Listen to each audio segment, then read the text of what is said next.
friends, welcome back to Adventures with Ava. I'm Ashley Victoria. Today I'm taking you with me to the Goodwill Bins outlet, or as my grandmother and I call it, our Gettin' store. I came in with a specific DIY goal to find or create a wood-stained Lazy Susan that I can use as a display piece for my Whatnot Live sales. And if you're a single mom, college student, or a stay-at-home mom looking for simple ways to create extra income, this project is proof that you can start small, spend very little, and still create something beautiful and useful. Let's get into it. First, I headed straight into the bins to search for the perfect base piece, a wooden Lazy Susan. Even if it looks a little worn or scratched, don't overlook it. Pieces like this are exactly what make the best DIY flips, because with just a little stain and effort, they can be brought back to life.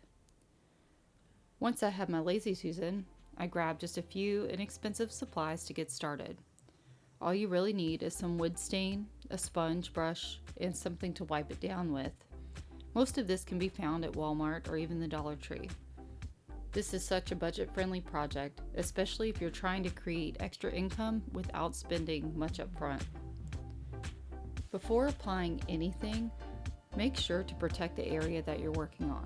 You'll see in the video that I did not do this and very quickly realized I needed to lay something down to keep from getting the stain all over my countertop. Wood stain can get messy fast, so definitely recommend laying down a drop cloth, cardboard, or even an old towel underneath your piece. Next, I gave the wood stain a really good stir. Make sure you do this part. This is important because it helps the color mix evenly so you don't end up with darker patches or uneven tones once it dries. Then it was time for the fun part, actually staining. Using my sponge brush, I started painting the stain directly onto the Lazy Susan, making sure to cover the top, the sides, and all the little grooves in the wood. And don't worry about it being perfect. The wood absorbs the stain naturally. Even though this was a beat up piece, that texture actually gave it more dimension once the stain soaked in. Just to share a little story with you, I thought back to when I was starting over from nothing. I remember sitting on my dining room floor with the Dairy Queen value meal because it was all I could afford before going into work for a 12-hour night shift. Boxes were still unpacked all around me, but I felt peace. I wasn't living in fear anymore, and there was something truly empowering about building a safe home for my kids and myself from scratch. My budget couldn't stretch to expensive furniture or decor, but that challenge sparked my creativity. A skill I had learned as a little girl, turning simple things into something beautiful, resurfaced, reminding me that you can make something special out of almost nothing. It's moments like these that make projects like this feel so meaningful. After applying the stain, I let it sit for a moment so the wood could really soak it up. This step is what gives it that rich, warm look, especially on older pieces that already have character. Once it had a little time to settle, I went in with a paper towel and began wiping off the extra stain. This part is so satisfying because you immediately start to see the transformation happen right in front of you. As I continued wiping, I started to pay attention to the direction of the wood grain. Buffing in one direction helps keep the finish smooth and prevents streaks.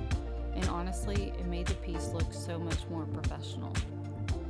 Now, as I continue to wipe the stain and just blending it in, you'll notice how I got a really nice finish. And then I believe like one of my wipes, it looked like I stripped it was almost as if I felt like I pressed down too hard in one area and I took off more stain than I wanted to. And I wanted to share with you, if you do this on your piece, just know it's a quick fix.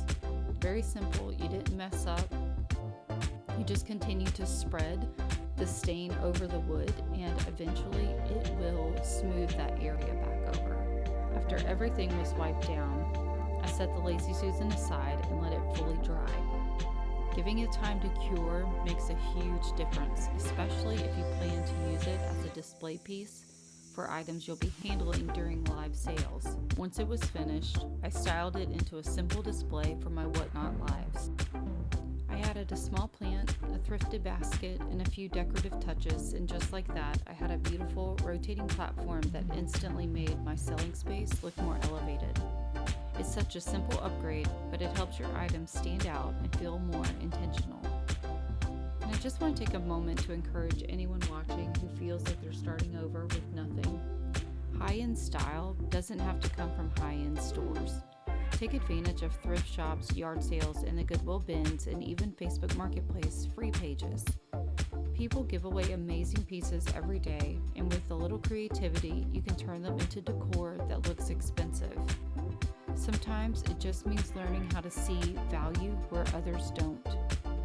One small project at a time, you can build something beautiful and even create extra income along the way. Thank you so much for coming along with me today. If you enjoyed this DIY flip, make sure to like, subscribe, and follow for more thrift finds, simple projects, and whatnot seller tips. Remember, you don't need much to start, just creativity, courage, and the willingness to try. I'll see you in the next one. Bye, friends.